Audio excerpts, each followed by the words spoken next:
bulalo.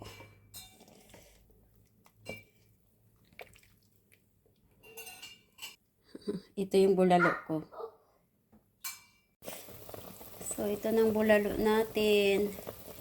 Lagyan ko na siya ng asin. Then, garlic salt. So, ilagay na natin ito, yung enoki mushroom. Ito siya.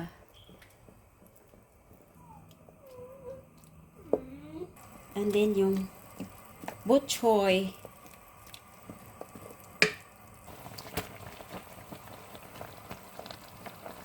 So, ito ng bulalo natin. Ready na siya. Lagyan natin siya ng sibuyas.